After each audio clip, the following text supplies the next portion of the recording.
আসসালামু আলাইকুম। আশা করি ভালো আছেন। রিয়াজ বলছি টেক আইটিবিডির পক্ষ থেকে। 2022 সালের অনার্স প্রথম বর্ষ পরীক্ষা examination management system EMS software মাধ্যমে অনুষ্ঠিত হচ্ছে। এর আগের ভিডিওতে আমি দেখিয়েছি পরীক্ষার্থীদের হাজিরা নেয়ার ক্ষেত্রে কিভাবে NU ইনভিজিলেটর অ্যাপস ব্যবহার করতে হয়। প্রতি পরীক্ষার জন্যই সিট প্ল্যান তৈরি করতে হয়। পরীক্ষার্থীদের সিট প্ল্যান তৈরির জন্য সাবজেক্ট ওয়াইজ পরীক্ষার্থীদের লিস্টের প্রয়োজন। তো ভিউয়ার্স, এই ভিডিওতে আমরা দেখব কিভাবে খুবই অল্প সময়ের মধ্যে সাবজেক্ট ওয়াইজ পরীক্ষার্থীদের লিস্ট তৈরি করা যায়। ভিডিওটি শুরু করার আগে ছোট্ট একটি রিকোয়েস্ট, আপনি যদি আমার চ্যানেলে সম্পূর্ণ নতুন হয়ে থাকেন, নতুন ভিডিও পেতে আমার চ্যানেলটি অবশ্যই সাবস্ক্রাইব করে রাখুন এবং পাশে থাকা বেল আইকনটি অন করে দিন। এর ফলে নতুন কোনো ভিডিও আপলোড করার সঙ্গে সঙ্গেই নোটিফিকেশন পেয়ে যাবেন। সাবজেক্ট ওয়াইজ পরীক্ষার্থীদের লিস্ট তৈরি করার জন্য প্রথমে date wise examinee list Excel ফাইলটি ডাউনলোড করে ওপেন করুন।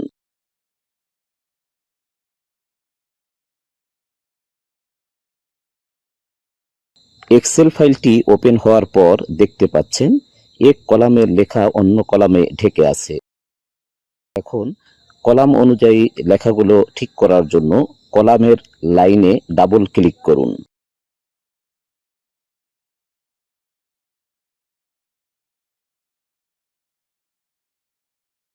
কলামগুলো ঠিক করার পর কন্ট্রোল এ প্রেস করে পুরো পেজটি সিলেক্ট করুন।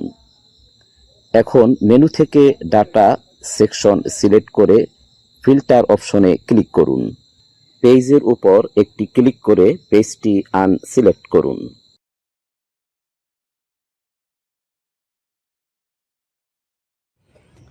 এখন সাবজেক্ট কোড অ্যান্ড নেম অপশনের ড্রপ ডাউন বাটনে ক্লিক করে সিলেক্ট অল অপশন আনচেক করুন এবং ইংলিশ সাবজেক্ট সিলেক্ট করে ওকে বাটনে ক্লিক করুন।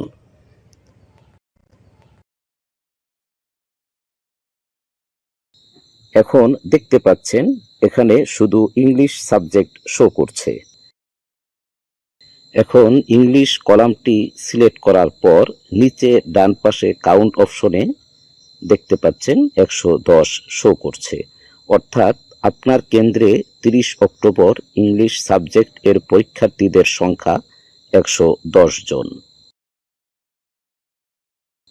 এখন পলিটিক্যাল সায়েন্স পরীক্ষার্থীদের সংখ্যা বের করার জন্য ফিল্টার অপশনে ক্লিক করে ইংলিশ আনচেক করে পলিটিক্যাল সায়েন্স বক্সে ক্লিক করে ওকে বাটনে ক্লিক করুন। এখন দেখতে পাচ্ছেন এখানে শুধু পলিটিক্যাল সায়েন্স শো করছে। এখন পলিটিক্যাল সায়েন্স কলামটি সিলেক্ট করার পর নিচে ডান পাশে কাউন্ট অপশনে দেখতে পাচ্ছেন 32 শো করছে, অর্থাৎ আপনার কেন্দ্রে 30 অক্টোবর পলিটিক্যাল সায়েন্স এর পরীক্ষার্থীদের সংখ্যা 32 জন। এভাবে করে প্রতিটি বিষয়ের পরীক্ষার্থীদের সংখ্যা জানা যাবে। এই ছিল আজকের ভিডিও। ভিডিওটি যদি আপনাদের কাছে তথ্যবহুল মনে হয়, প্লিজ ভিডিওটি লাইক দিয়ে আপনাদের বন্ধুদের মাঝে শেয়ার করে দিন, যাদের এই ইনফরমেশনগুলো অত্যন্ত প্রয়োজন। আবার দেখা হবে পরবর্তী কোনো এক ভিডিওতে। আজ বিদায় নিচ্ছি। আল্লাহ হাফেজ।